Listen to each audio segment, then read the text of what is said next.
And we are back with another outstanding episode of the Square Table Degenerates. Today, we welcome back to the show the super legendary Mr. Larry Hankin. How have you been, my friend? Actually, I've been pretty good considering the planet, but other than that, everything's fine. Well, I mean, we don't get to choose the planet because I think there's only one that we get to We pick. choose what we do with it, though.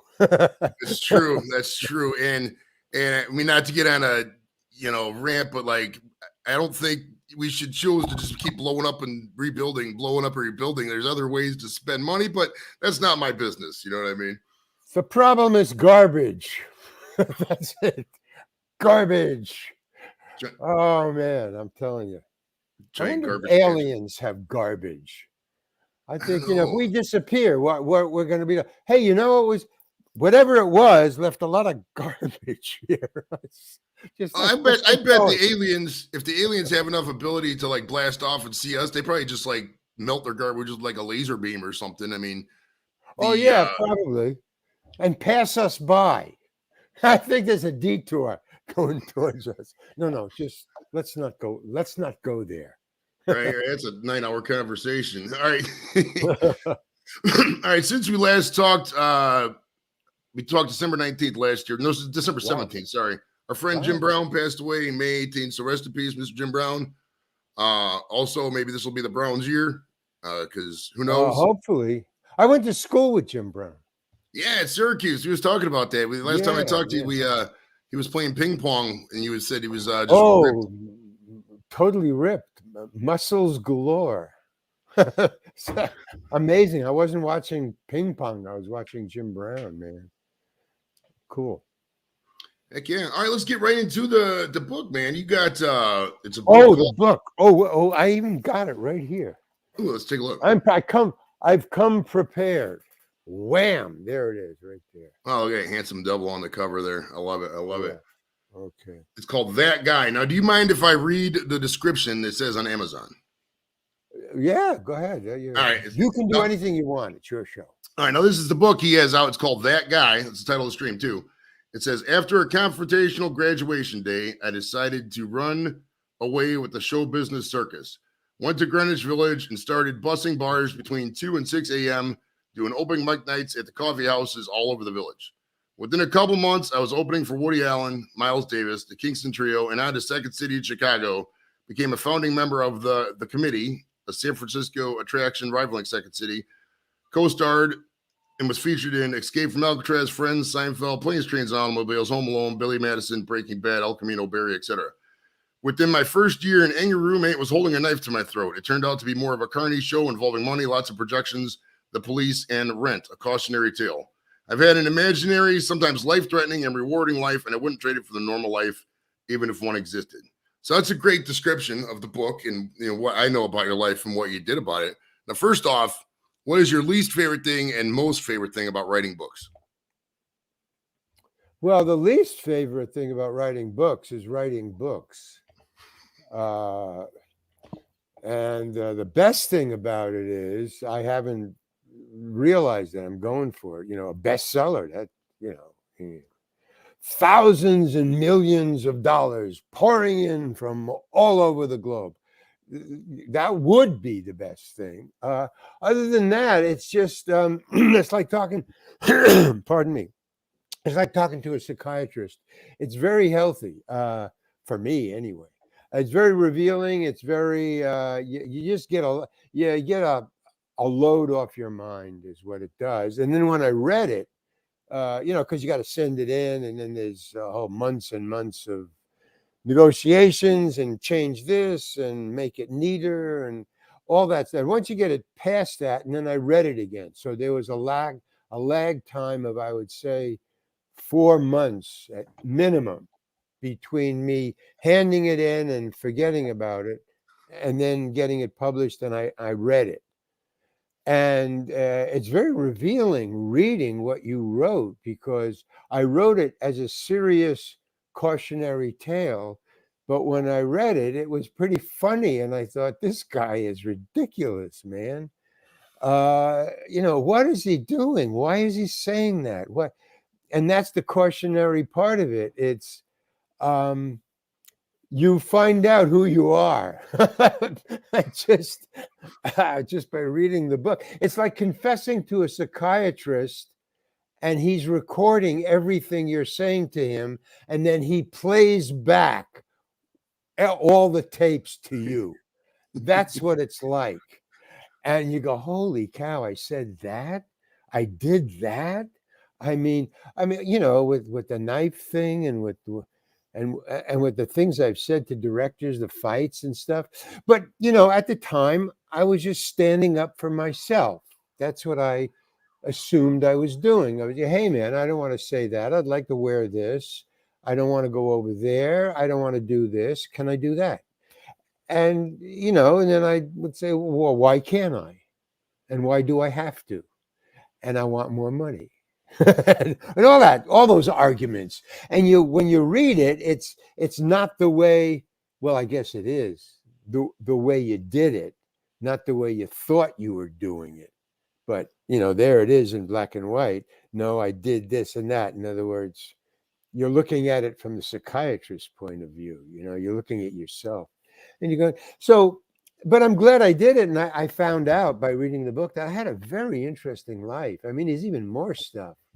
Um, I just to add one last thing. I remember many years ago as a kid, I was growing up, and there was, like, I don't know, Johnny Carson show. One of those late night shows that Right. Jack Parr, whatever. And I remember there was one author. I don't remember what it was. All I remember was every time he came on, and he was on like several times, 8, 9 times. He always wore a red tie. That was like his big weirdness, hook. That to go on, always with a red tie. And he wrote many books about his life, about his own life, and that's why he would come on each time. And each time in each book was just about these weird things that he went through.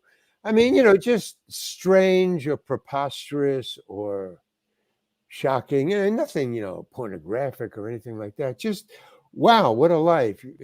Going to foreign lands and meeting weird people and strange people and doing strange things. And I was fascinated by it, by listening to this guy telling his story. And that's what the book turns out to be. If it's a memoir, I mean, he was always writing a memoir, and that's what I wrote. A memoir is the easiest thing to write, but it's the least saleable, really. It's a very small niche. But I just wanted to write a book, and I wanted to get down all the things I did in my life before I was too old to remember them. So I got it all down, and then somebody said, hey, it's a book. Now, do And you write down all the stories individually? Like, you have a story here, story here, story here, and then just put them all together? Or do you have like an outline and then you write the story like that? Like, how did you set the book together? well, that was really interesting. What I did was, because the way that I work, I was a stand-up comedian. That's I was born to be a storyteller. I'm a storyteller. I mean, that's from the time I was a little kid. I used to tell my mom, we call them lies now, but they were just stories, of my day. If I was at school or if I was out playing, I would tell my mom these stories, and she would listen. She was fascinated, all right, blah, blah, blah. So I got into the habit, of doing that. So what I did, how I got the book together was I did a podcast like I'm doing with you, and it went very well. And then I watched it. They sent me the link, and this was years ago. And I said, "Wow, that's really good. You should make an album of that." It was on Zoom. It was recorded. So I said, "You should put that out as an album." He said, "No, I don't want to do that." So I said, "Okay, how about if I called you for an hour on Saturday or whenever you had a free hour?" I said to this podcaster. Uh, and Doug Dietz, Doug Dietzold is his name. And I said, why if I call you and I just tell you a story about my life? It's something I did every Saturday for as long, as long as you can keep doing it, 1 hour, and he would record it. And I said, and then what he would do is there's an app Microsoft, I think, has it, where you can put in a tape recording and it'll type it out, Okay. verbatim.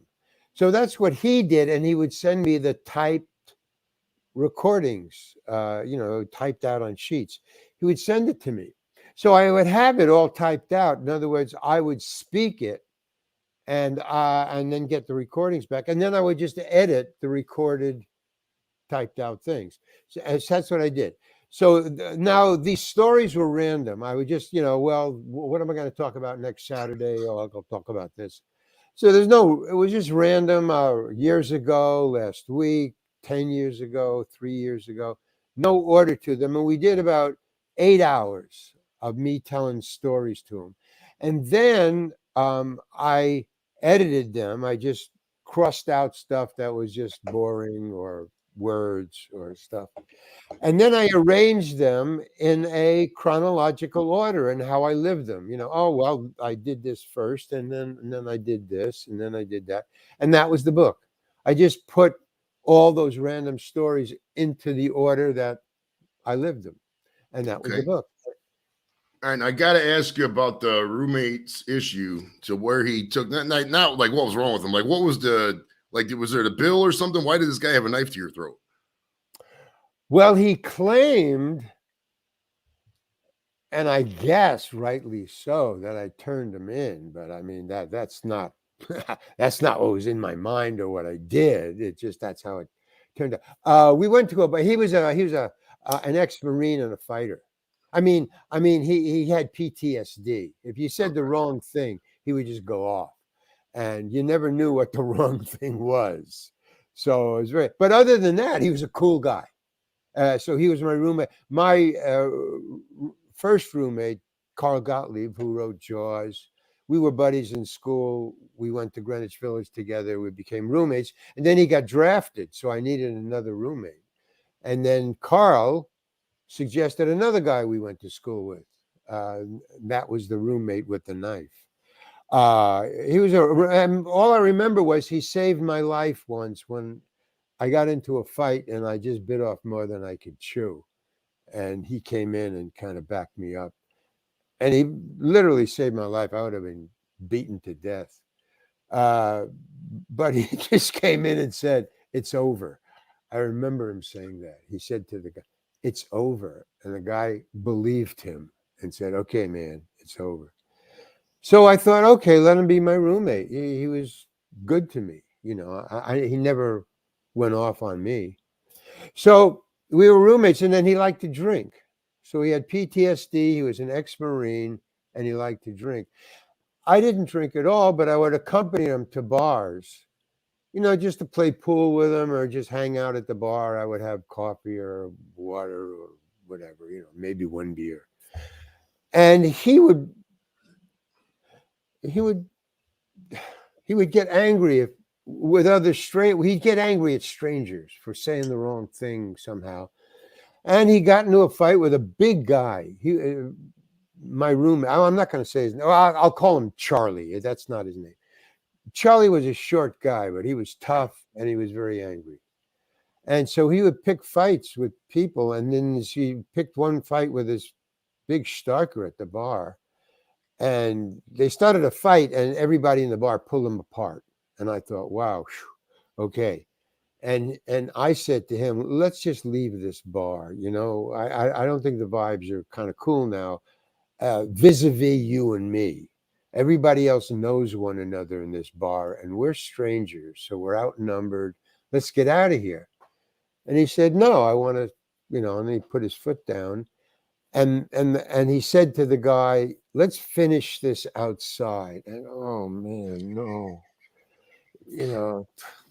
But so the guy now here's the crux of it.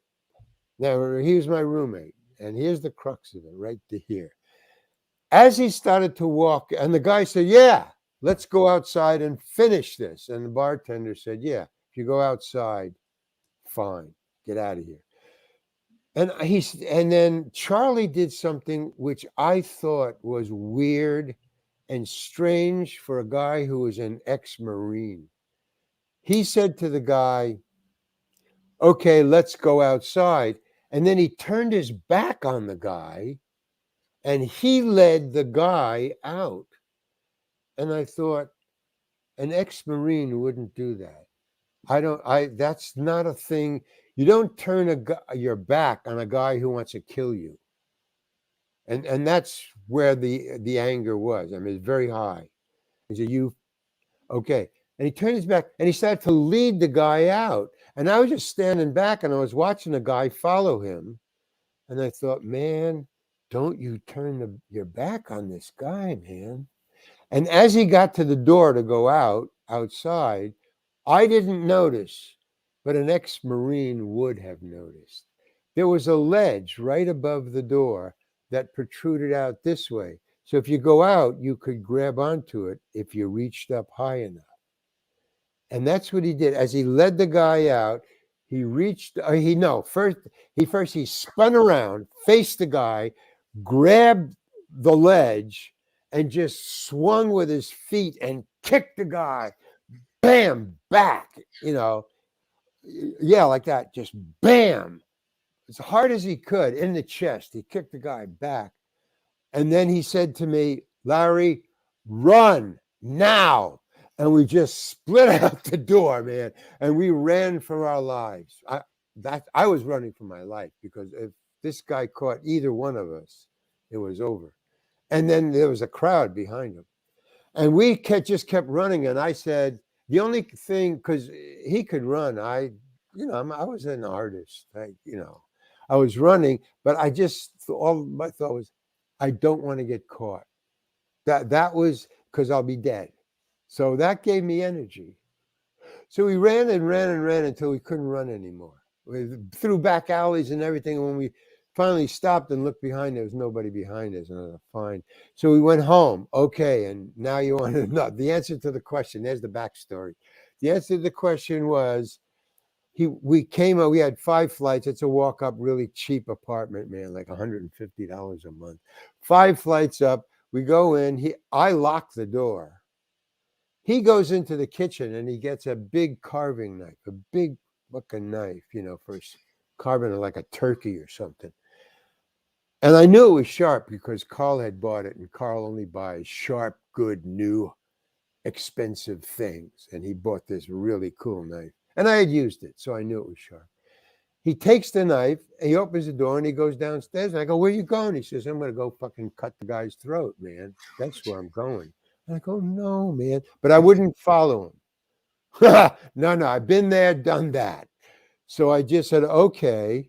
I mean, I didn't say okay. I just let him go. And I go, no, this is crazy, man. There's going to be. So I called the bar. Luckily, I remembered the name of the bar because I'd never been there, nor had he. I called the bar and I said, remember the fight that was just in there? And the bartender said, oh, yeah. It's over now. I said, yeah. Well, I'm the guy that was with the guy that started the fight. Look, he's coming. He's got a knife. Get the guy who he fought with out of there because he's got PTSD, man. He's just crazed. Just get him out of there and everything will be fine. So the guy said, thanks. We will. Okay, click. I go, whew. All right. About a half hour later, Charlie comes back and I hear him thump, stomping now up the stairs, and he opens the door and he's got the knife and there's no blood on it. And I thought, whew, okay. And then he comes up to me and he just grabs me like this and he goes, you ratted on me. And I go, no, I didn't. No, I didn't. He said, the bartender said, the guy that you were in here with called and said, you're coming with a knife. Well, yeah, but I did it to save your fucking ass, man. You were going to kill the guy. You were going to go to jail. Who do you think? You think you're going to get away with that? He says, well, okay, Larry, whatever you say. But I got this knife to kill somebody, and he wasn't there. So I'm going to go fucking kill you now. And he puts the knife to my throat, and I go, no, wait. That's where it came from. That's why he claimed, you ratted on me. I said, no, you got a girlfriend, man. Yeah, and all I was thinking of and I don't know where it came from, and I'm not saying you should use this, but I was thinking the worst thing I could say to this guy right now, what he did was, here's the danger part. Not only did he grab me and put the knife, right up to my face, but he pushed me backwards, and he was steering me backwards into the bathroom, into the shower stall. Now, you know why he did that, right? Yeah, he was gonna Scarface you up in there. Yeah. No, he wanted to have a place where he can wash away the blood easily. And I knew that. And that's all I knew is this is the worst place to be with a guy with a knife in his shower stall. He's clear. And so I said to myself, just don't mention him. Don't mention Charlie at all. Don't refer to him like you. Don't say you. Don't say Charlie. Don't say please. Don't beg. Just be calm and talk about other things. Get your mind. So that's what I did. I said, hey, you got a girlfriend, and they'll you can't get away with. I just said you. But whatever. That was my mindset. Don't refer to him. Just talk about other things. And I could see finally, as I was talking, very calmly, very slowly, I wasn't excited at all. I just got quiet and I said, well, you see, again, I get you. It was very hard, but I had adrenaline going, so I can't do it now. But he did put down the knife. He did put it down. And he said that the next day this ever happens again, I'm going to go through with it, he said to me. And I said, okay. Now it was now about 5 a.m. And I couldn't go to sleep at all. He just went to sleep, okay, I'm going to sleep now. Like it was over, like nothing happened, man. And I just was shivering, and I just put together everything I could get out the door with right now. And I just left the keys. I woke him up and I said, these are the keys. You have the apartment. I'm gone, man. Goodbye. And I haven't seen him again or heard from him again in my life. So that was the story of that. I just left. It's Well, I mean, at that point, you got to leave. I mean, it's even if you got along with him again. I mean, there's just no, there's issues, no right? way. I think the last thing I said to him before I went, here's the key. You're the owner. I'll turn everything over to you, but I'm leaving right now. And I said, here's the one thing that I got to tell you, man, Charlie. Just tell your girlfriend everything that happened, and do what she says. Okay. Goodbye. I just left. That was the last I said. That was close. And I've been in situations not that harrowing, not that personal, but where I fell off something and I could have killed myself. That kind of thing, or I was in a car accident where I could have died. But that was like one-on-one, and that was like really weird. But yeah, I had an interesting life. All right, now I tried researching your books. I saw you had a book in 2019. Did you have any books before that, or is this your second book? That was this one, that guy. No, that's my third book.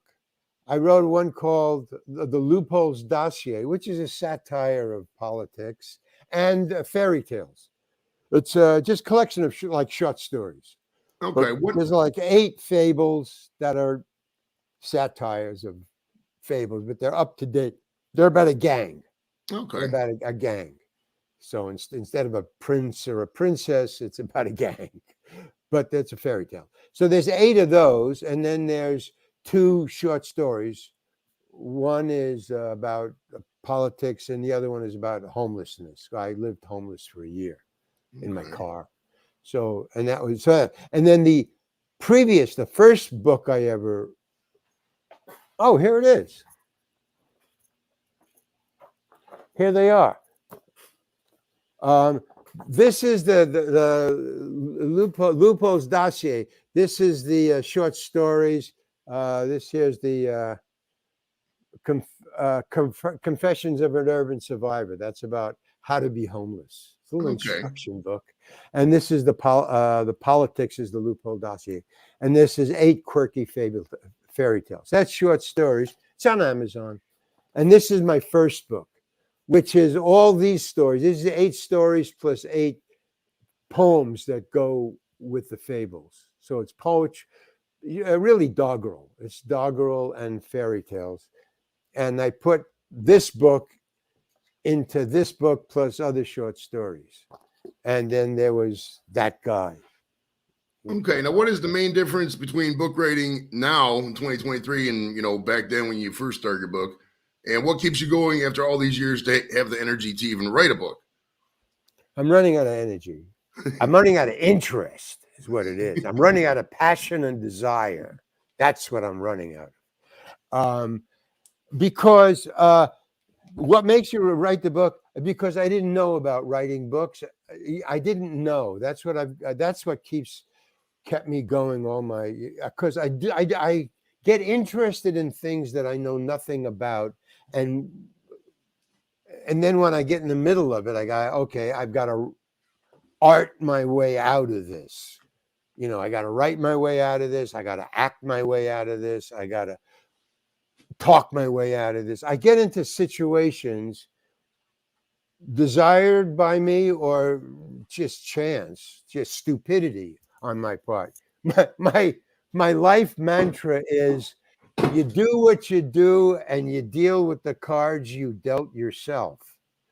That's the story of my life. I didn't know how to write a book, so I wrote a book. I said, well, it looks easy. You just sit down and type. Well, it's not like that. It's just grunge and drudgery. But once you start, you got to finish. That's my mantra too. So I had to finish. And also, I didn't know about selling books. I just thought you wrote a book and it magically sold itself. That's really what I thought. I mean, I have magical thinking somewhere in my DNA. I mean, I just think, well, you just write a book and it's a bestseller. Cool, So I wrote the Sometimes Jones book, the Fable book, and it was a nice book. And I told friends about it, and then I went on my merry way being an actor. I didn't sell it. I didn't get it published. I published it myself, and I wrote a book. Okay, boom, I'm an author. So the second one, I thought, well, I'll sell it. So I published it myself and I put it up myself on Amazon. And I thought, well, that's all you do. Now I published it and I got it on Amazon. No, you got to push it and you got to get a publicist, and you got to advertise it and publicity, and which I didn't do. I just put it up on Amazon and went about my business as an actor. And when I wrote this one, That Guy, which was I wrote this a couple of months ago. I thought I had it all down, the publicity and the da-da-da and all that stuff. I'll do it. And I'll have a bestseller, and I got a publisher this time. But I didn't read the contract, and even if I did read it, I misunderstood a lot of it because I'm dyslexic, so I don't think ahead. I don't put together things the way ordinary people put them together, which makes me a really cool, original improviser and artist, but it's not good in the real world. I mean, I misunderstand what people say. I misunderstand what women mean. I just, my whole life, I guess that's why I get into these weird situations. I misunderstand. You don't go to a bar and drink with somebody, a Marine who has PTSD and gets into fights all the time. I mean, I saw him in college when he saved my ass. He was a starker, man. I mean, when he said to the guy, "It's over," those were 2 words. That's all he said. And the guy who was beating me up knew completely what that meant. There was no argument. He didn't say anything. He just nodded, turned around, and walked away. The guy knew, okay, this guy, you don't say anything to. You get out of here. You listen to what he says. I listen weirdly. I don't know. I can't. It's dyslexia, ADHD and dyslexia. I was Air Force myself, but I love partying with Marines just because they are intense. They're seriously intense, but man, those guys just party. Like sometimes, you got to have that party mind. I don't drink anymore, but like when you partied, you wanted to go all out. You wanted to have fun. Yeah. Sometimes you got to throw caution to the wind. Sometimes Yeah. it involves getting in with the intense people. You know what I mean? The Marines. You got it. So I don't party with you now. I'm just a smoker to the dome. We got a good question from JV. I was actually going to ask about this later. We'll bring it up now. He says he loves the taxi scene in planes, trains, and automobiles. He says, did you get to hang out with John Candy much? I was going to ask him, is he really that much of a partier? Did you see him at all on that movie set? He's a partier in that he's a social partier. John Candy is a person made of gold. He's just the nicest person you want to be. He'll party, he'll talk to you, he'll hang out with you, he'll joke with you, he'll talk intelligently with you. He's just a cool guy. He stuck up for me a lot of times when the director of in Trains, Planes, and Automobiles didn't understand, or I didn't understand, he would step in and I've done two movies with John, Trains, Planes, and Automobiles, and Armed and Dangerous. And in both, I would get these funny ideas which needed, I guess I thought they were just funny, but John got them right away. I mean, I would say, hey, I would do things on camera, like in Armed and Dangerous. There's a part where I play, guards who are hired to, watch like warehouses and stuff. So you're given guns and a flashlight, and a uniform. But you're not supposed to use the gun or the flashlight, or you just, hey, get out of here. That's basically what you're being paid to say. Hey, get out of here. So when they were in the scene where they were handing out the guns and the flashlight, the prop department, trying to do their job, put batteries in all the flashlights that they were handing out in the scene, which I thought was a good idea. We weren't supposed to use them. That was what wasn't in the script. But there were batteries in all the flashlights. And as I'm waiting and we were standing in line, and all the scene is here's your gun, here's your flashlight, next. Here's your gun, here's your flashlight, next. And John Candy was right behind me. So here's your gun, here's your flashlight. And when I was waiting to go on, way back in the line, I was playing with the flashlight and I clicked it on and I go, holy cow, it works. So I thought, well, my character, Kokolovich, it was written as being high all the time. And I thought, it didn't say what I was high on. It just said he was high. So I thought, well, acid, okay, I'll choose acid. So I figured he was on acid. Then fine, and I did the part all the through. Okay, now when I got to my part, where I got to my thing, here's your gun. I didn't fool around with the gun. I put it in the holster. And they said, here's your flashlight. I turned it on and I just stared in it. And I walked away. And everybody laughed. And the director, you can't laugh out loud. You'll ruin the take. But and then the director yelled, cut. And he comes over. Now, here's where a cautionary memoir. He goes, Larry, what are you doing? The misunderstanding. I've used it. I'm used to it all my life. Larry, what are you doing? Two things. First, if they use my name, it means trouble. Larry. If I hear Larry, I fucked up something. And what are you doing is the other thing that I hear all the time on sets. What are you doing? Not that I'm doing anything bad. They just want to know. I mean, they actually asked me. I said, why did you ask me that? And they go, I just wanted to know what you were doing. I didn't understand. Many times that, and they go, no. I said, well, I'll stop doing it. No. I just wanted to know what you were doing. That's all. No, you can do it. But I just want to know. And then he says, what the hell are you doing? And I go, well, I'm on acid, so I'm looking into the light. And John Candy was standing right behind me. He says, well, don't do that. And John said, no, that's funny. John said to the director. And he turns around and goes, what do you mean? John says, now John had done that several times in the other movie too, where he'll stick up for me because nobody understood.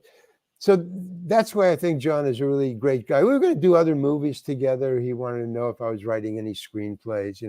Unfortunately, he passed away soon after that. But uh, uh, just one other mention that if anybody out there knows, in Trains, Planes, and Automobiles, John Hughes, who wrote it and directed it and is a genius, there was like this, I was working with Steve Martin, John Candy, and me. I mean, Steve Martin and John Candy, you can't get funnier guys than those two guys. You just Oh can't. yeah. Oh yeah. Not only that, but of all the people I've ever improvised with, I've been in Second City, I've started the committee, I've improvised with other actors. Steve Martin is the best improviser I've ever met, man. I mean, I've seen him, and he was never in any improv group. He just was a stand-up comedian, but I've seen him out laugh, out funny, out improvise, really pros improvisers. You know, he's amazing. So those two guys. Well, when we did Trains, Planes, and Automobiles, John Hughes was filming. The inside the Doobies the taxi cab, and he kept on doing. We worked 3 hours on getting the scene down that John had written. It's 3 pages, about 3-minute scene.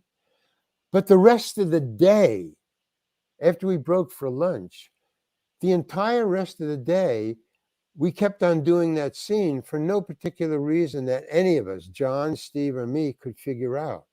The scene was in the can. We got it this morning. Why are we still here? And he's still doing the same thing. But this time, John Hughes wanted us to improvise it. But the genius thing that came out of that was John Hughes memorized, just by listening, to every improv we did.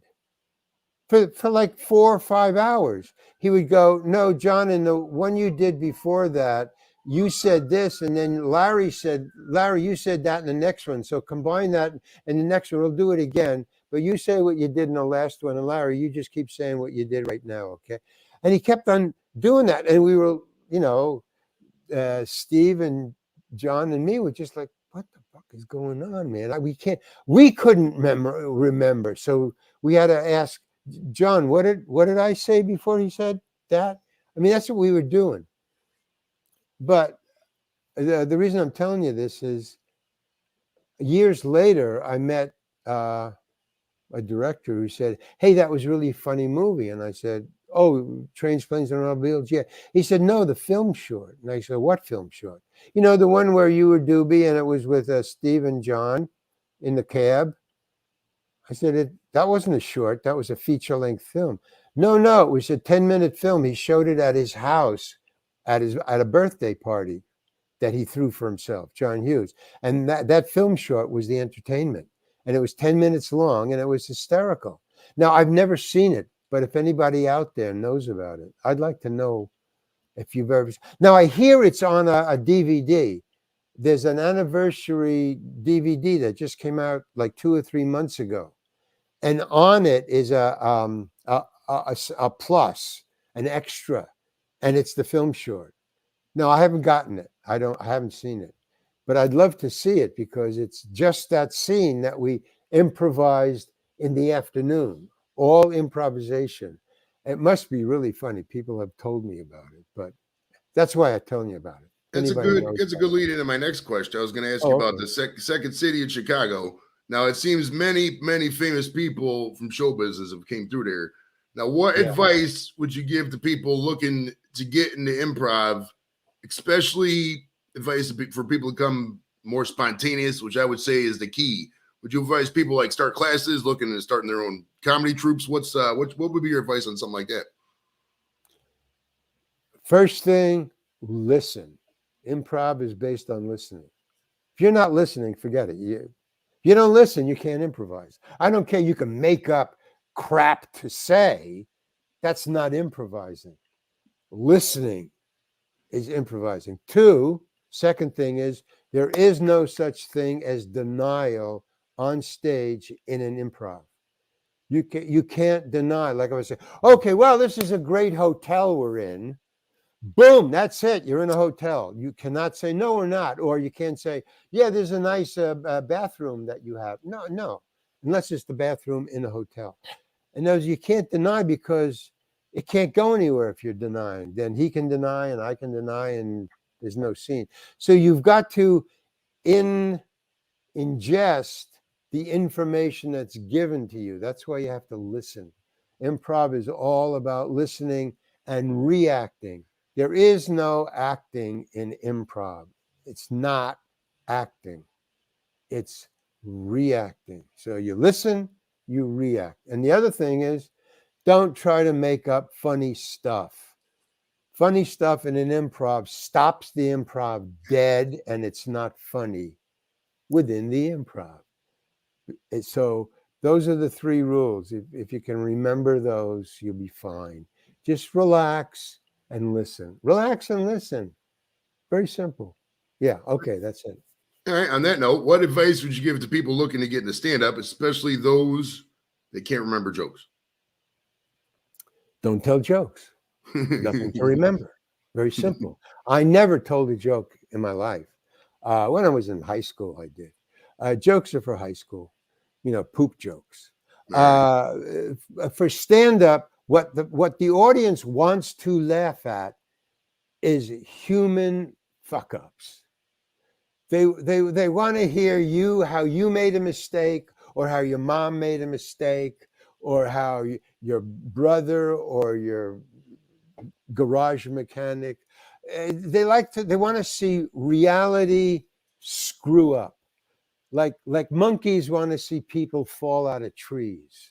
That to a monkey is funny because it's real and it's not happening to them. You slip on a banana, I'm laughing. I slip on a banana, that's drama. It's serious and it's not fucking funny. So people want to see you slip on a banana, but they want to know that you really slipped on a banana, that you're not telling a joke, that it has context. In other words, okay, that's what I'm talking about. The jokes, the laugh lines has context. Jokes have no context except what you say and in the setup. 2 or 3 sentences, the setup. He gives you a reality and he tells you the twist, the punchline.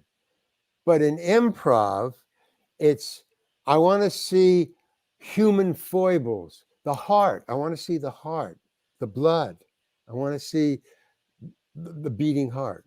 A birth, a death, an accident, a stupid thing you said, really a stupid thing you said to your teacher, how your father screwed up on his taxes and was arrested and sent to jail.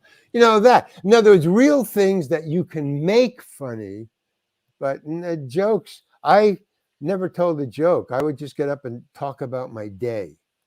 And then you work on it. I mean, improvs are worked on. If improv is successful, it would go into a show eventually. You would work on it, and you would improvise it and re-improvise it and re-improvise it and tighten it up, so that it becomes a hunk, and then you don't deviate and it goes in the show. So that's what people pay money to see, a solid, laughing, funny scene. And then you improvise and and then you put it into the last part of the show where you work on it. That stuff, and then they understand, oh, I see they're working on this, blah, blah, blah. So reality is the best thing. Reality, don't try to make stuff up. Just react and listen. All right, rank your top 3 out of TV, movies, stand-up, art, music, books, improv, and live theater.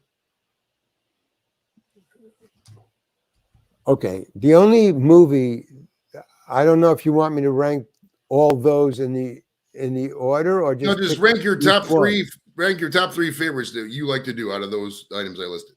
Oh, do I like to do? Yeah. Oh, I like to do. Oh, well, no, movies, but my own movies. I don't like working for other people. I don't like people telling me what's funny. I know what's funny. And if I don't know what's funny, I have to know that I don't know what's funny. So don't tell me what to do because I don't learn anything.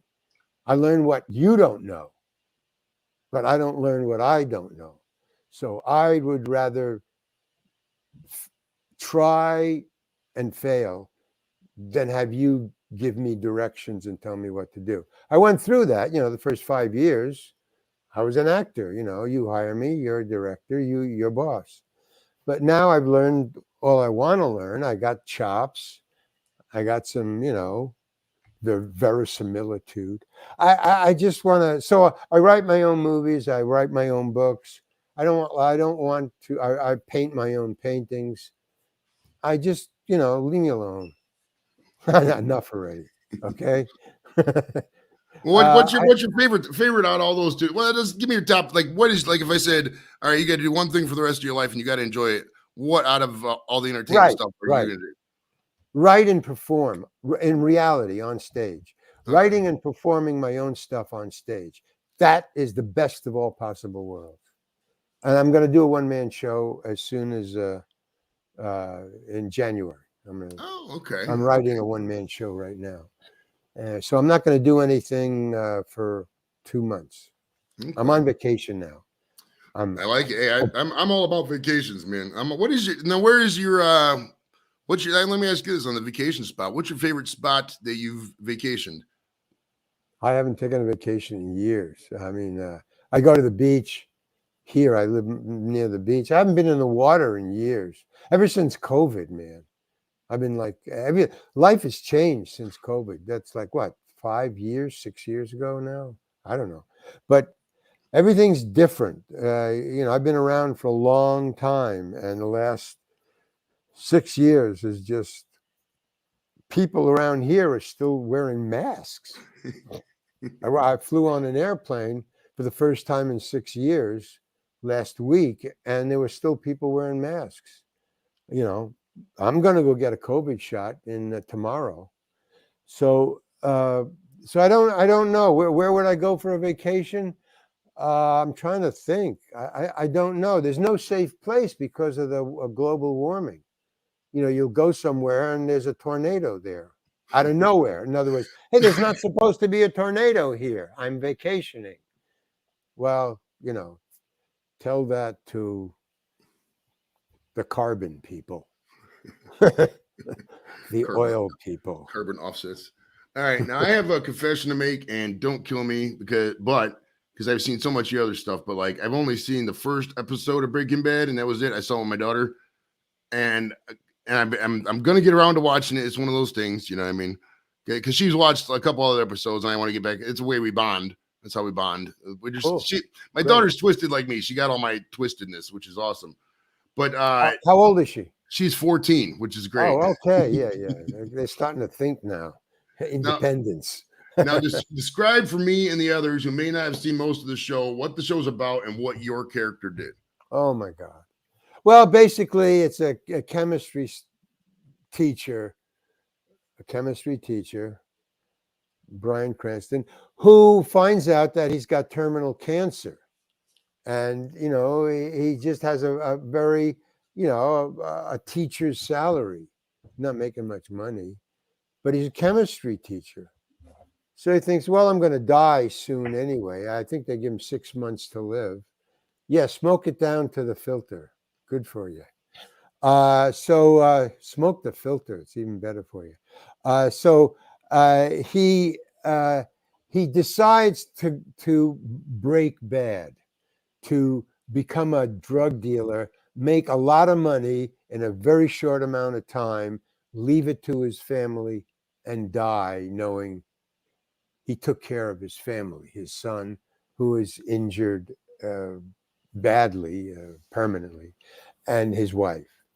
And so he goes on this trip and he discovers in a very short time that not only is he a good drug maker, he can make his own drugs, but he's a good businessman on the street.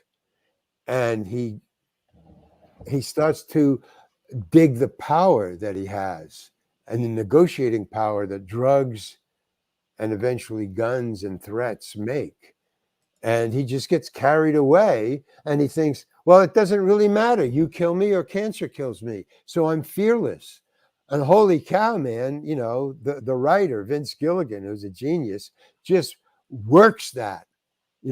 I am powerful. I am the most you I have nothing to fear. I'm going to die anyway. So death is not a thing, not a thing anymore.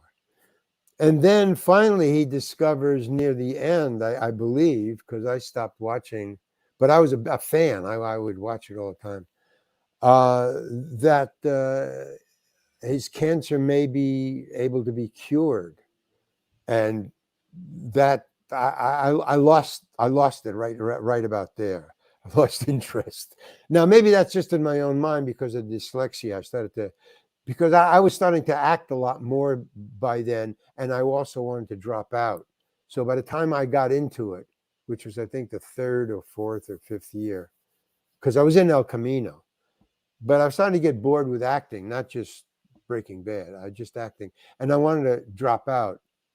So as soon as I did El Camino, played the same character, old Joe.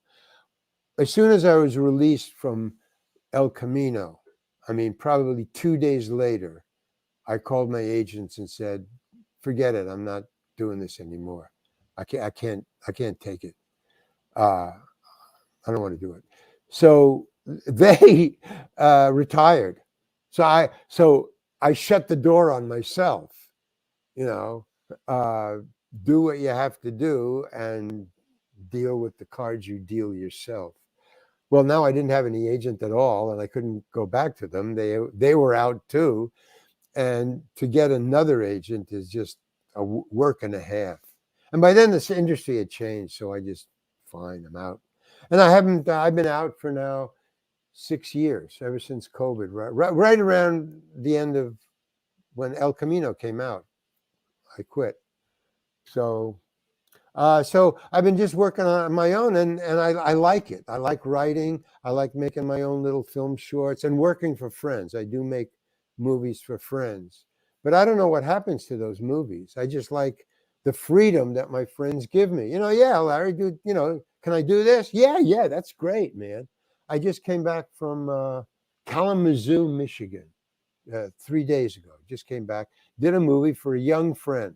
He's 28 years old. Gave me a great part, very small. I only take small parts. I will not take big parts because of my dyslexia. It has become very hard for me to memorize lines of any length. I mean, like a page or something like that. Right. So he gave me just 3 scenes, but they're very important, narrative scenes where I move the plot along and I pay it off at the end.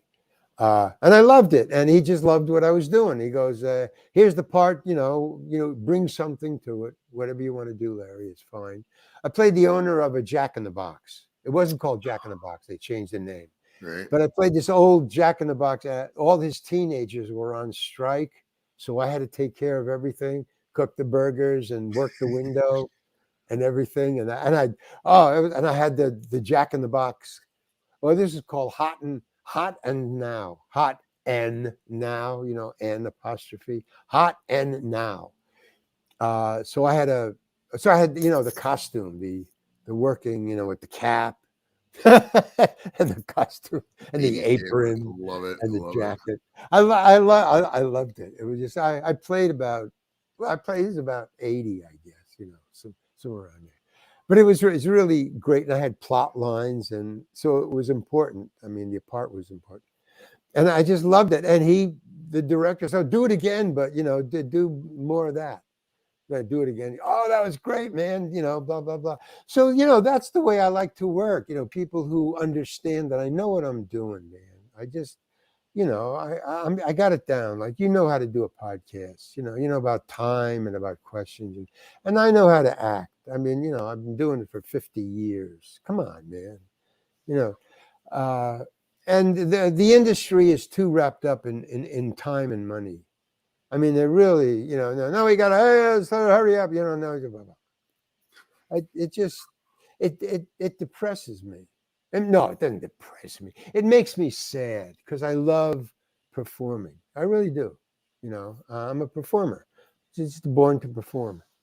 Uh, so that's what I like to do now. Anything that I have freedom and the freedom, access, and and valuable positive feedback. If an audience laughs, okay, I'm funny. I'll keep that quote joke, that story, that funny thing that I did. Keep the good feedback from an audience, and I like getting that from fans and from directors who also know what they're doing. Like I work with John Huston, I've worked with John Hughes, I've worked with like really heavy duty people, and I get along with them fine. It's people who I believe. I guess this is a little ego coming in, but okay, I'll own it. Uh, People who I come to the conclusion, wait a minute, I know more than this person. That's when I stopped doing auditions. When I started to see, these people that are judging me, I know more than them. I know what I'm doing, and they have no idea what I'm doing. They want to see what they want to see. Okay. My former agents clued me in on it. They say, Larry, there's only two ways that you can get a job, any job. There's only two ways that any actor can get any job, but specifically for you. One is you walk in the door and it's yours to lose. They're looking for you. Wow. All you have to do is do a really bad audition for them not to hire you. And the second way is you walk in and you've got to change their mind because they're not looking for you at all. And Larry, whatever you're up for, whatever we send you out for, you're not right for it. I don't care if you think you are. I don't care if we think you are, which is why we're sending you out. You don't come across that way. You're special. Well, that's not a compliment. Because yeah, I'm too tall. A lot of times I wasn't hired because I was too tall. I was taller than the lead. That's no next. Yeah, but no, yeah, but you're too tall for the lead. Next. Or you've got this is when I began. I was straight from New York and I had this New York accent, New Yorkese. They wouldn't hire me. They need no. Sorry, this New York thing. No, we don't want a local accent. We want flat Midwest. We want Midwest. Thank you. Yeah, but no, yeah, but we don't want your accent. Thank you very much. Next. I mean, there's certain things you just can't get over. And I started to get so that's why I stopped auditioning. It's just not fun anymore. I just like to have fun. I mean, look, I like to be professional. But I'd like to have a little joy, a little coolness. So All right, now I was on the depths of your wiki page, and you don't have I don't know if this is something you remember you could talk about, but it said 1977 you did a film called China Day Sade, and it was classified as an adult film, and you were Agent Lance Hunt. Now, first off, is this true? And secondly, do you remember any of this and your lines in the movie, etc.? It's true. I remember everything about it. I'll try to make it short, but I mean, it's so interesting to me anyway. I mean, because that's where I said my life is so interesting. Okay, what was the name of China woman or something like that? China right? Day SADE. I was trying Day. Oh, China Desad. Oh, that one. Okay, China Desad is very interesting, unique. I did 4 porny movies. 5, 4. 5, 4. I did 4 porno movies, and China Desad began as a soft core movie, and I played. I'm pretty sure that this is it. I played Svengali. That's TV show. Svengali. I would hypnotize. My job. I was in the committee. straight, improv like Second City. But they would come. I mean, the porny people were just like ordinary people. They just go to shows, they go to movies, they go to nightclubs, and they come to the committee. They happen to be porny actors, but they come to see shows. So they came to see us, and they see us up on stage, and we're funny. And the idea always was, and all the four, and it was just not me, but the other improvers, that we were hired as the comic relief. We weren't in the movies to be pornographic stars or to do pornography. We were the comic relief, so it's something else. Okay. But if there's one thing I learned is people do not go to porno movies to laugh. What the fuck is that? I mean, you learn that real fast. It just didn't work. That's why I stopped. But I never, got naked or anything. But China Desad it was a softcore movie that didn't make its money back because it was softcore. You can't see insertion. There's certain things you can't show. Right.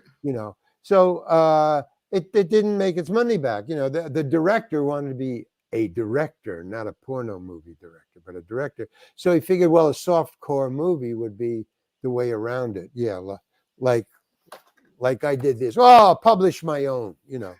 He'll raise the money.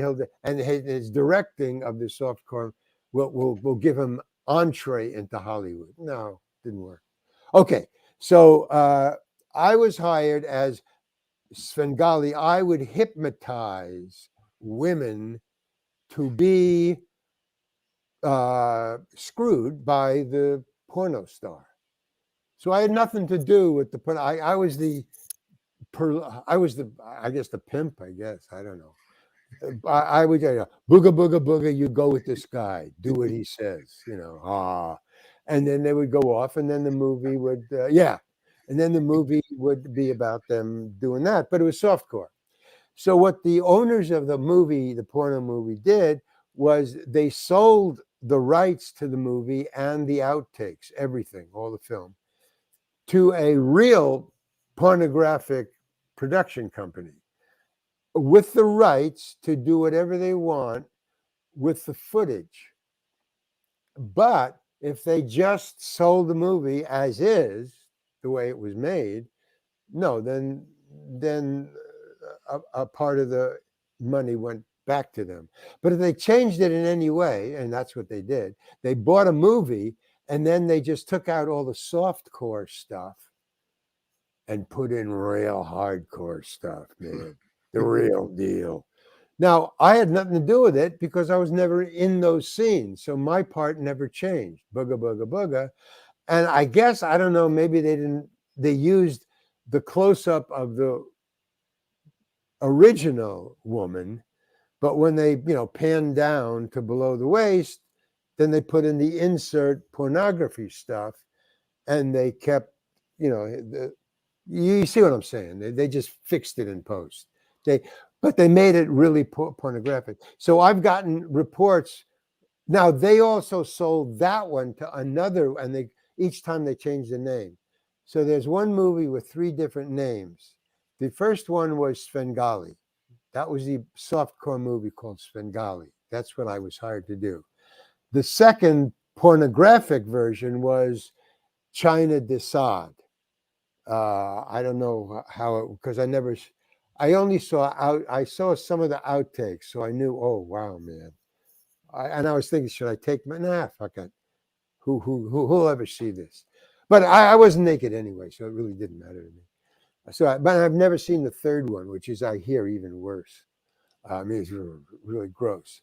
So that's one. And then I did 3 others, all of which, so that was a real part. That was a serious part, booga, booga, booga. But the other 3, I was hired to just be funny, and just as a cutaway, Now, in 2 of them, it didn't work. I had watched in a movie theater the pornographic movie to see if what I was doing was funny. I was just checking out my work. It had nothing to do with pornography. It was, I said, this would be funny. I want to see if it works for an audience. And of course, nobody who goes to a porno movie wants.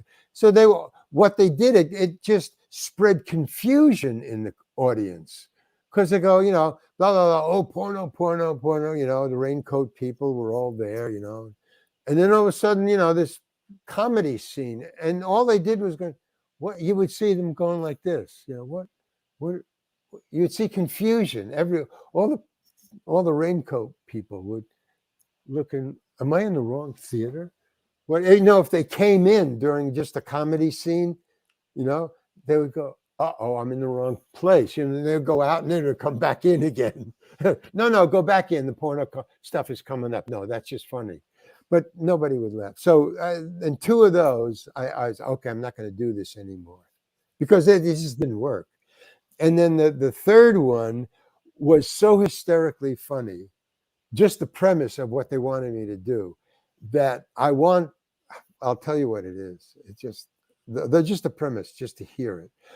What it was, okay, this is the premise of what they wanted me to do. The premise of the movie, the pornographic movie, is this is in San Francisco. So a reporter for the for the San Francisco Inquirer.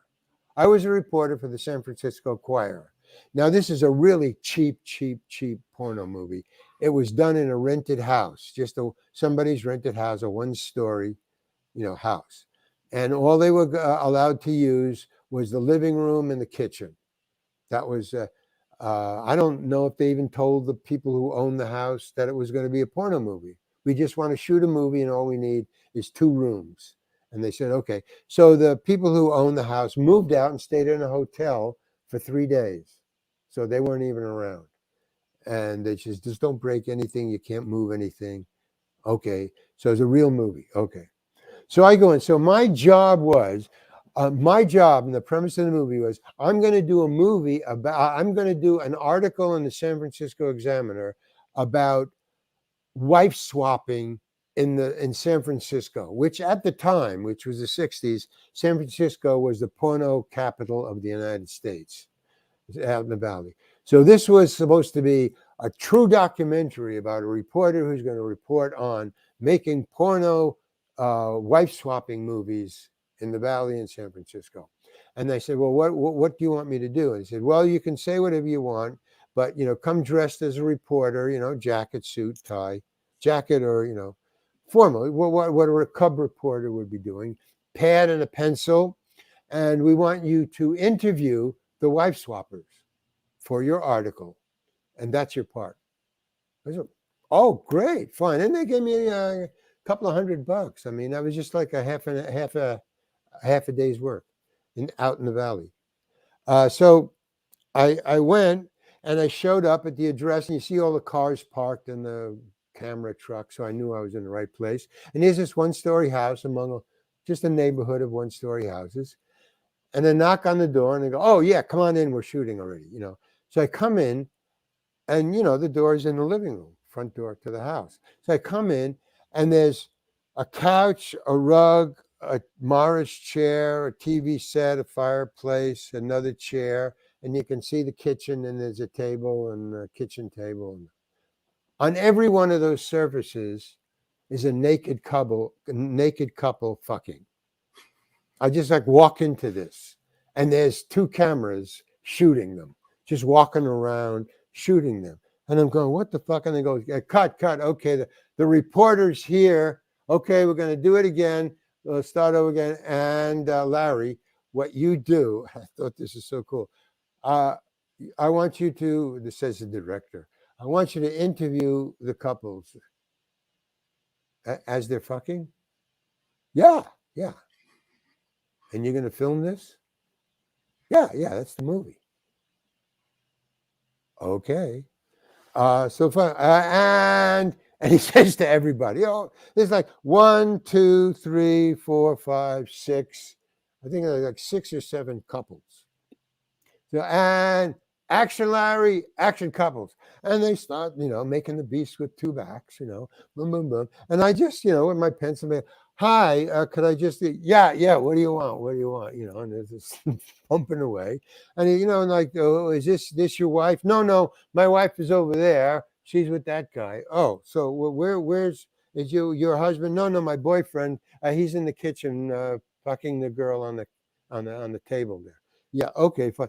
And I just went around just asking very innocent questions like, who are you? Where's your significant other?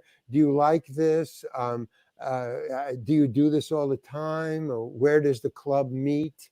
How many times a week do you meet? Just ordinary questions that you would ask ordinary human beings that weren't fucking. Okay, so that's how. So they, I went around to each couple, and when I was finished, thank you, Larry. Okay, that's it. I'm finished. Yeah. Okay, you're released. Thank you. Okay, bye. And I got in my car and I left. Now I've never seen that movie, and I don't know the name of it. But on my gravestone, I want my scene inserted in there in a streaming video. On my gravestone, I want that scene just playing all the time on my gravestone. That's I made it. That's great. That's fucking acting, man. That's great. That's movies. All right, now I got to ask you about Billy Madison. Now, I love the whole movie. It's a great movie, in my opinion. Now, what do you think personally about the movie? And do you think movies can be fun again? Like Billy Madison was just silly. It was fun, just relaxing, but just shut our brain off and laugh. Do you think movies can be like that again? Or what's the deal with Hollywood today, man? I hated being there. I hope movies are never made like that. It was fucked. And Adam Sandler is an asshole. Okay, now I'm out of the business now. Every chance I get when people ask me about that movie, that's what I say, and I believe it. Now, what do you want to know? Nice. I don't know. I mean, is it true in your opinion? You're out of the business now. Do you? No, I mean because it's stupid. That's what I said to Adam. I said this is stupid, and then that laugh, ha ha ha ha, that I do. I don't do that. What he does is, and this is how he makes movies, and he makes a lot of money. He's king of Hollywood right now. Adam Sandler can make any movie he wants. He just came out with a cartoon, or he's coming out with a cartoon where he did his voice, and with Bill Burr, who I think is a great stand-up guy. Bill Burr is incredible, man. Lenny Bruce, Richie Pryor, George Carlin, Bill Burr. These are people who I revere. So, I mean, and Adam Sandler, hired me. But I don't respect him at all. He's a control freak. And what he does is he tells you, he lies. How he directs is he lies, and then he uses that lie to make you do things, and then he uses it against you in the movie. Like he'll say, well, we're not going to use this, he'll tell you. And of course he'll use it. I mean, they just little things like that, or do this. I don't want to do this. That was my thing. Do that laugh. I don't want to do that laugh. No, come on, Larry, do that laugh. I don't want to do that laugh. I did that in high school to get laughs. I've grown up now. I'm an adult now. This is what I said to him. And he said, no, come on. And he wouldn't let up. He wouldn't go away. He wouldn't listen to me. He would just keep it up. No, come on, Larry. I mean, and the people sitting at the table, this was at lunch. He said, Larry, come over here, sit down. And he started doing, do the laugh. I didn't even know where he got the fact that I ever did the laugh. I haven't done the laugh in like 15 years. I asked him, I said, where did you even find out that I did something like that? He said, I don't want to tell you. Come on, do it. And I did it at the table, and everybody at the table laughed. And I thought, oh, fuck, man, that's all he needed to hear, that it's funny. Because people, it was CEOs at his table, all the important people. And then finally I said, I want to go back and finish my dinner, because I was sitting at another table, my lunch. I want to go back. So finally he let me, once I did it and he heard the laugh, he said, okay, thanks a lot. I said, I'm not doing it, man. He said, yeah, thanks a lot. Go back. So I went back to my table and I thought, okay, the end of it. That afternoon, we're in the scene where we're in the You've seen it a lot, right? You know where I was, where I did that laugh with the girlfriend. So we're doing the scene as written, one take, the first take, and in the middle of the take, and this is just because I'm dyslexic and because I am really into improv. In the middle of this scene, he says, "Hey, Carl, do that mouse thing." And I knew what he was, that's what he referred to the laugh at the table. And because the camera was rolling, I did it. It was just because it was automatic. We're on camera. This is real. I'm an improviser. Just do it. I didn't think about anything else. I just was following directions of the producer. So I did it. And of course, it's in the movie. And of course, it makes a big laugh. And of course, all these kids who love it now and all the dads who are 40 now come up to me and say, "Hey, do that laugh." And I go, "No, I don't do that anymore." I just, That's so yeah. that's the You story. can't be out there telling people to. I mean, I imagine I'm not an actor or anything like that, but I imagine like that's got to get so old for like, oh yeah, do that one line for the movie, or you're not puppets, you're not like I've seen Robert De Niro. This is where I got my attitude from. I saw Robert De Niro on television on the Jack Parr show or whatever the late night thing is, whoever. And they were talking about some famous line that De Niro had said in a movie. And the host, like Jack Parr or Johnny Carson, I think it was Johnny Carson. Johnny Carson said, "Hey, do that line." And De Niro just went, "I don't do that, Johnny." He says, "No, well, and the people all applauded. Oh yeah, do the line, do the line." And he just sat there and he goes, "I don't do that." And then he just shut up. "I don't do that." So Carson saw, oh, that was like final. So he just changed the subject and they went on with it. And I thought, good for you, De Niro. So I've always remembered that. And that's what I was doing.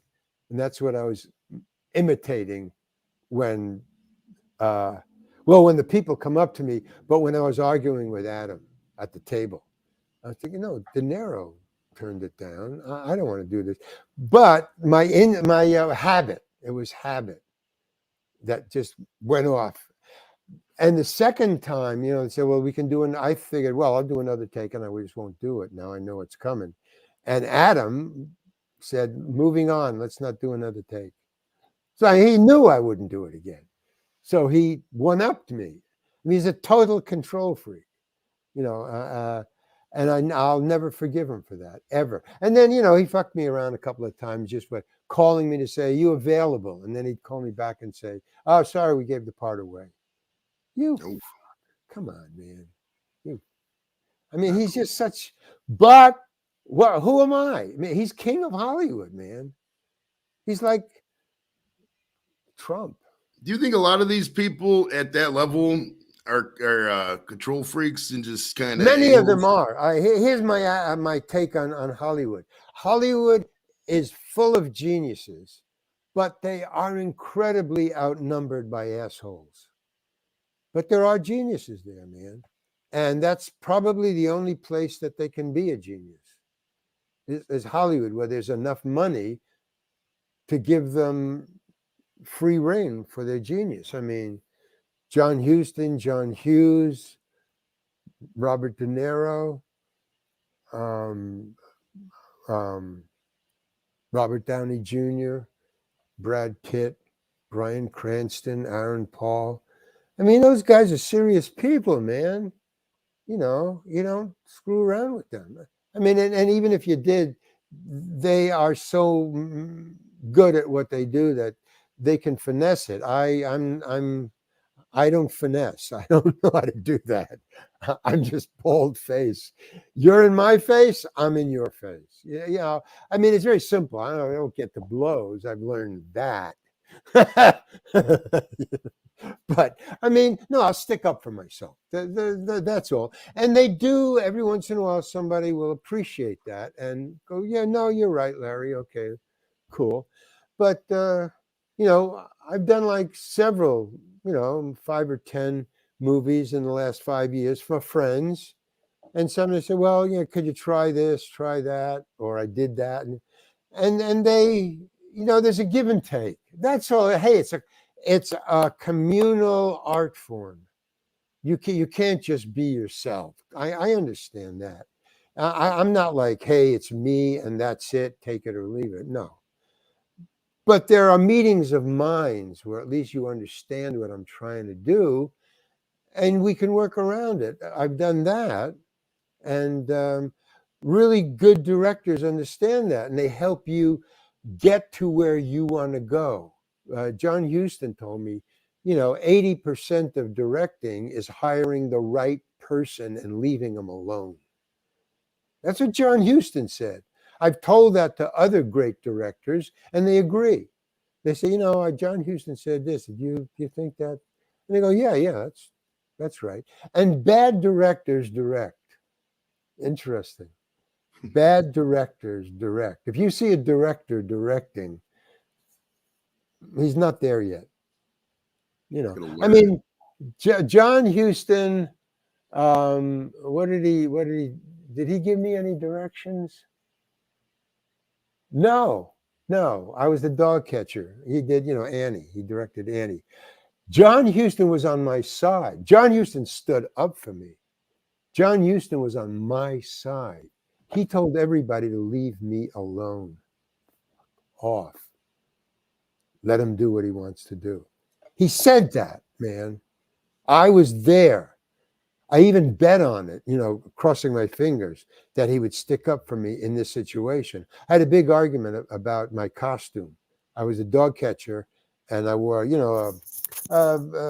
mechanics overalls. They zip all the way up. They're blue. Mine was tan because I was a dog catcher, so mine was tan. But the costume guy, the costume assistant, that was who I was assigned to, gave me it looked like a piece of cardboard, tan cardboard.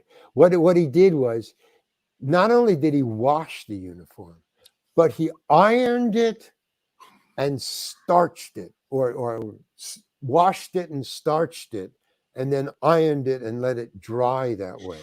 So when I got it, it was this thick, folded exactly square, and it was brittle. You could hear it go, And I said, I'm not wearing that.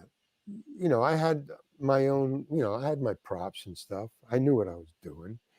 And John Huston, when he hired me, he said, Larry, because he didn't audition me. I didn't have to say lines. What he said to me was, my hair was down to here. I was a hippie. He said, now, Larry, 2 things. You understand that this is in 1937, so you're going to have to cut your hair. Do you understand that? And he said it just like I'm saying it to you. And I said, yeah, I do, because I wanted to work for John. And he goes, I go, yeah. And he says, also, you understand that it's 1937, not contemporary. And they go, yeah, I understand that. I said, okay, fine. Thank you.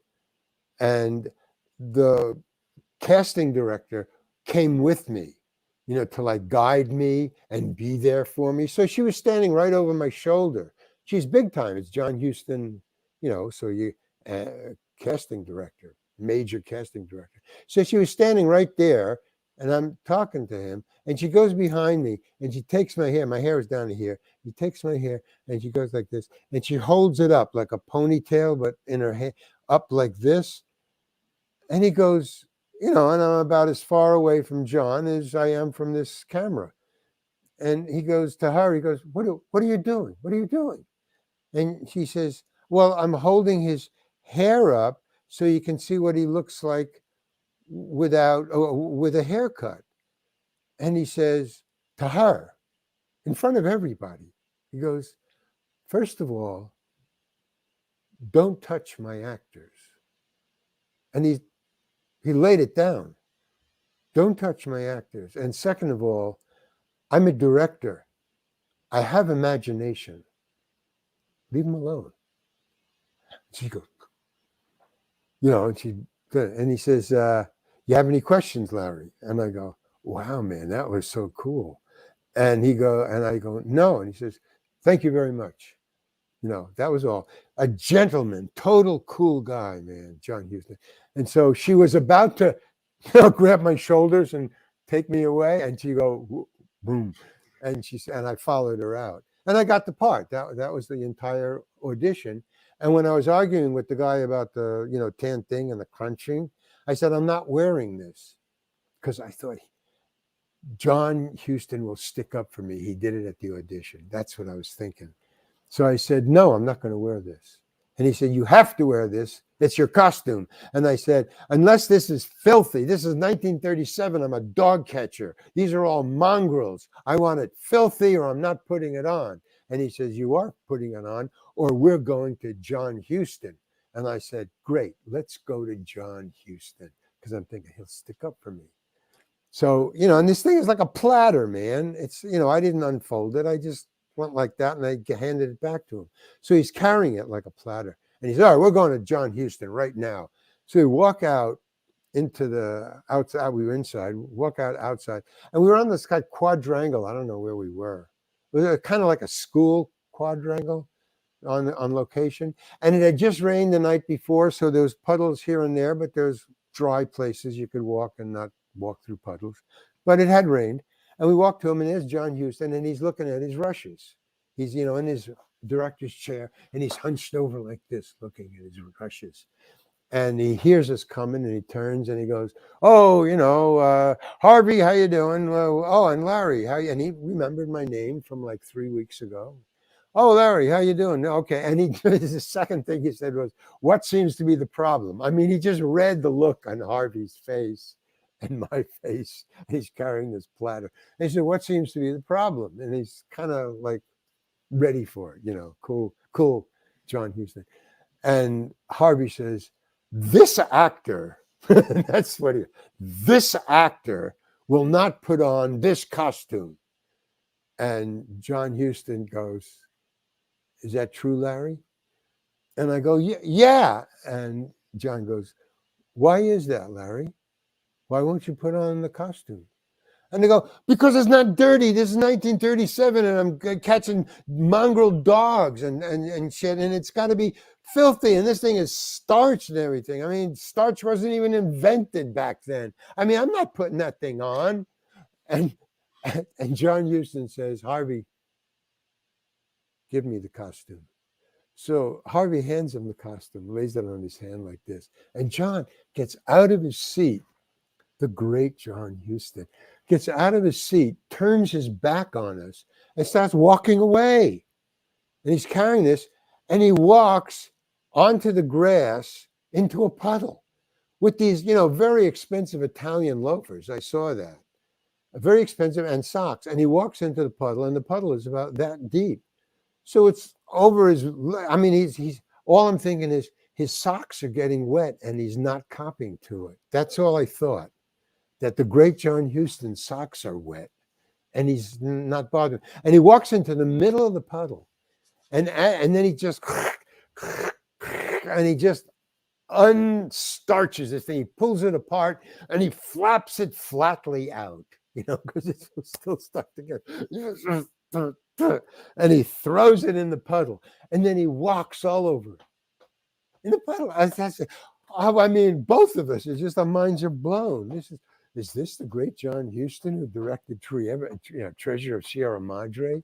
And he's stepping all over my costume. And then, like his hands like this. And he picks it up and he holds it like this away from him and it's dripping wet. And he walks over to Harvey and he says, Harvey, here. And he hands it to Harvey. And he says, I want you to dry this off. Because they had dryers back there. He said, I want you to dry this off and put it on this actor. Thank you, Harvey. Thank you, Larry. And he's back to his, just went back to it. I thought, cool, the great John Huston. He stuck up for me. So, yeah, in other words, this guy didn't understand, but John Huston got it right away. And the costume that I'm wearing in the movie with the dog catcher is the, garage mechanics costume that John Huston walked all over. It looked perfect. It was filthy and it looked like I'd been collecting dogs all day. I mean, that's every once in a while you hit one of those people and it's awe inspiring that somebody could be that cool or hip and that he could direct Moby Dick, which would be impossible for anybody else. I mean, Attention to detail, man. So yeah, I notice little things like that. If you look in the back, look at a movie or look at a show, and you look in the background, you could if they spend time on the background, even if it's for a little shot. That's the kind of stuff I love. yes, that's a Federico Fellini. I met him. He told me that. I'm like bragging now, but man, I got bragging rights. I think I lived long enough. I think you've earned your bragging rights, kind sir. I think I can say that. Fellini said, because somebody had asked him, I heard it. He didn't say it to me, but I heard him say it. Somebody asked him why he was setting up the camera in such a way, because his cameras were really unique in this framing. And he said, why do you frame the way you do? Is there like something you have in mind in particular? And he says, yeah. I mean, he could speak in like broken English, but he said, yeah. I mean, there's a very specific thing that I'm going for. What I do is I set the camera so that the audience must look at what I want them specifically to look at. So the framing is geared for that. However, I leave the background, or I make the background as interesting as I can, because if the audience doesn't want to look what I want them to look at, they have something else to watch. Mm-hmm. I thought that was so cool. Oh, yeah. So that totally explains it. I mean, there's no magic about it. It's, this, boom. I want them to watch this, but if they don't want to, they can watch that. Well, there's subliminal stuff like that too by human nature. I mean, if you post a picture on, say, Facebook or X or something like that, people are going to look at the background picture, of the picture, just because that's the way that we're wired. We want to see what's wrong. Exactly, man. And he just paid attention to that and accepted it as a fact, which it is. So there's no magic or artistic. I mean, he was just solving a problem. Boom. If they don't want to watch that, what do? Hey, give them something else to watch. I mean, great directors, man, know what's going on, and they help you always. They help you always to get where you want to go, and they are helping you where you want to go because they hired you, because they hope you want to go somewhere. I've heard directors say, why did you hire that actor, or how do you go about casting your movie? And the good ones said, fairly the same thing, which boils down to, I try to hire the actor that I hope will best come with something in mind to give me. Because the script is really just a schematic. It's a sketch of what the movie's and the story's gonna be. But the actors come with the specificity of the character. And you hope that you hire Brad Pitt because he's going to bring something. That Brad Pitt's going to bring something you didn't think about. He's beautiful for bringing that unknown. Whoa, man, that's such a cool choice. Cool choices. That's what directors are looking for. Actors who bring cool choices to the set. They love, and all the great ones love that, and all the other directors want you to come as a blank slate and do what they want, and the movies show it. Like Scorsese. I mean, if you can come in and improvise with De Niro, he loves it. Or Joe Pesci. I mean, 90% of Joe Pesci and De Niro's lines with Scorsese, if it's longer than, say, 3 or 4 lines, if they have to say anything, it's improvised. You can just bet on it. I mean, that's so natural, the actors. They're saying their own way of saying it. I mean, say what needs to be said, but say it your own way, And those 2 guys, Pesci and De Niro, you can't beat them for just it's whoa, perfect. Yeah.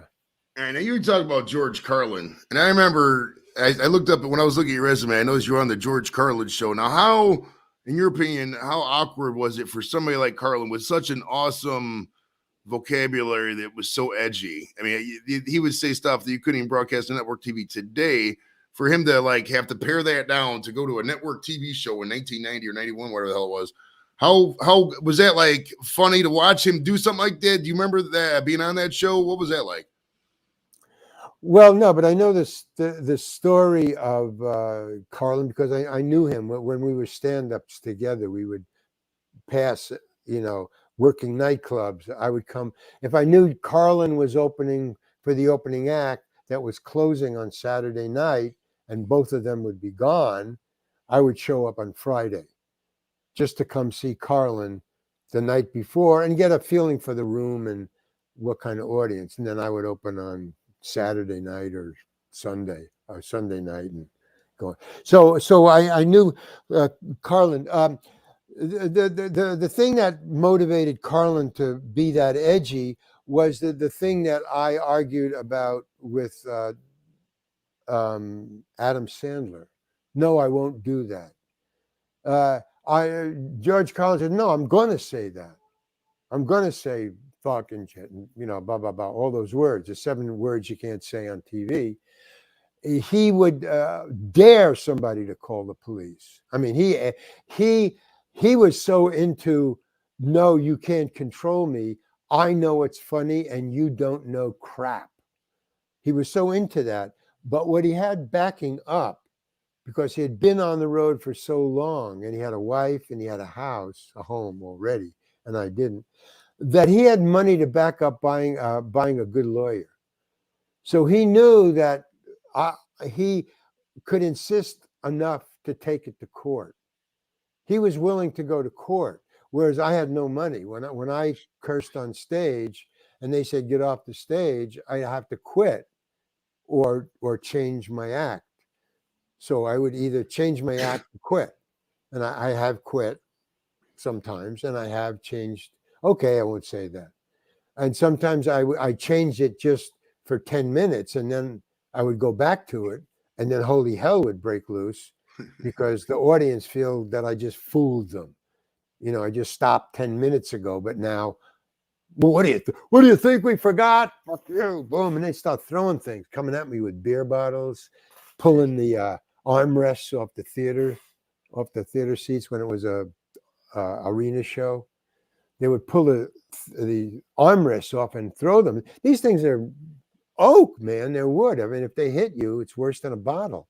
I would go to the hospital, and they would boom, boom, boom. So I go, okay, I'll do the clean stuff. These are Washington University students. I even hollered at them. You're students. You're supposed to okay this stuff. You're supposed to be able to curse. Boo, boo, do the funny stuff. This is the funny stuff. So I said, okay, I'll do the funny stuff. And then they stopped. They stopped throwing their stuff. And I did funny stuff for 10 minutes. And then I go, okay. All right, now we're going to talk about God. Boom, boom, boom, boom, boom, and started throwing it again. And then I said they turned the lights on the arena because they were going to get cops to pull me off the stage. And I saw the guys in the back were pulling off their armrests and passing them down to the first 3 rows because they had already pulled off they had no more armrests in the first 3 rows. So they're passing them down like caissons, thanks, wham, and the Loving Spoonful, I was doing a concert for them, are off on the sides things. No, do the curse, because they wanted a riot. They wanted the publicity. Say, no, don't do the funny stuff. They were laughing, say, no, don't go off. It's show business is my life. That's great, dude. If I could imagine some of these comics today, because we gotta be real. I know a lot of comics locally, at least, like local level in Cleveland, and if they had stuff thrown at them, they probably wouldn't leave the house for 3 years. They 4 years, they couldn't take it. That's wow, what an awesome different time, bro. That's great. Now, guy came at me with a fucking beer bottle, man. Oh, yeah. That was scary. I've never, man, I don't think I've ever been in a fight like that, at least that I remembered. I might have been drunk and somebody came at me like that. I just forgot, which is probably a good thing, but I'll never remember a fight like that. That's wild. No, I got off the stage immediately, and just sat at the bar. I mean, when this guy came in with a beer bottle across the dance floor, luckily I could see him coming. He came out of the dark, and he said, "I said, bring on the Kingston Trio." I mean, you got to pick your audiences. I mean, Miles Davis I opened for. His audiences were great. Kingston Trio, their audience didn't want to hear me, man. They didn't care. So I sit down at the bar, and the bartender said, "Get back out there. You got 10 more minutes." I get rid of that guy. Did you see the guy with the beer bottle? He's going to kill me. And the guy said, "Yeah, I saw him. Get back there. You got 10 minutes." And I said, "I'm not getting out there, man. He's going to come at me." He was coming across he said, "Either you get out there right now or you're fired." And I just said, "No, you can't fire me. I quit." And I just walked out. I mean, I don't have to take that crap. Life-threatening people with fucking beer bottle going, "Get the fuck off the stage." Whoa, man. No, I didn't sign up. You can't pay me enough. So yeah, I've done all that. And and then, no, John Huston will stick up for me, praying. I mean, there was no guarantee that he was gonna throw it in a puddle. But I just, hoped. And if he didn't, and if he said, "Larry, wear what he gave you," I would either have to quit or put it on. I mean, I had my rules, and I'm out now. I got out. I got out in one piece. Hey, speaking of getting out, I got a question from Miss Piggy here. She says, "What are your feelings on the actors' strike, and describe working with Clint Eastwood if possible?" What do I think about the strike now? Is that the Yeah, do you have any part? opinion on the strike either way? Yeah, I have nothing to do with it. I'm out. It's not my business. It's like the UAW strike. I mean, I'm for them, but I have no opinion except, yeah, rock on. WGA. I think they're making too much money, the bosses, and the same thing with the UAW. Right on. But I'm out. I've been out for 5 years. I understand exactly what the writers are striking about. I know, and I agree with them. He's fucking streaming everything. I mean, because it affects me too. I get residuals. That's how I pay my rent. But if they cut off my residuals, wow, man, I got to get another job. So yeah, and I do have other jobs. I mean, I don't rest on my laurels. I got to keep working. Not that I have to. I must. In other words, it's a desire to keep, because it just fills my head with ideas and stuff. Yeah. All right. And Clint Eastwood. Yeah, Clint Eastwood. Yeah. He's great to work with, except he only likes to do one take. If I wanted to do another take, I had to answer to Clint Eastwood, and he wasn't like John Huston.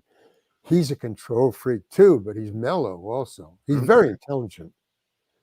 I mean, he's mellow. His intelligence is mellow. He doesn't get mad very easily, but he did get. Well, he was joking. I mean, I talked back to him, and he. I loved the way he came back at me. It was cool, but it was very definite. He said there was a ritual because him and Don Siegel, who worked together in at least 5 other movies, so they had a way of working together. That was just like a mind meld. I mean, they just knew each other's thing. But after each take, Don Siegel, the director, and Escape from Alcatraz would always walk over to him in the scene and say, "How's that for you, Clint?" First take, he goes, "How's that for you, Clint?" Clint would say, "Yeah, that's good. Let's move on." You go, "Okay, fine. All right, moving on." One take. He just and if you did want another take, you would have to explain it to him. And if it was a good explanation, he was okay for it. Okay, Clint, how is that? Well, I'd like to move on. Well, Don would say, I'd like to do one more. And Clint would say, "Why?" And he said, "Well, the camera went off the dolly, or the camera jiggled, or something technical was wrong, or maybe he didn't say the line right, or whatever." And he go, "Okay, fine, let's do it again." but then 2 the most. I mean, he just wanted to just get on with it. And he had everything always, he was always everything, his mind was sharp as a tack. He knew as much. Well, and also at the time, now Clint right now, as of now, has directed, I think 37 or 57 movies since Escape from Alcatraz. That's a fact. But during Escape from Alcatraz, he was learning, and Don Siegel was teaching him how to direct. And in one of the scenes, Don Siegel let Clint Eastwood direct. And Clint came in different clothes, and he had a little, one of those eye things, look for the clouds and shit. Had one of those things. And he also had a different attitude. He was like Clint the director, not Clint the actor. He was different. But it was a demeanor, not something he put on. It was just the way he related to everybody. But Don Siegel wouldn't just leave him alone to direct. Don Siegel wanted to be there. And Clint, wait, let me just get rid of this.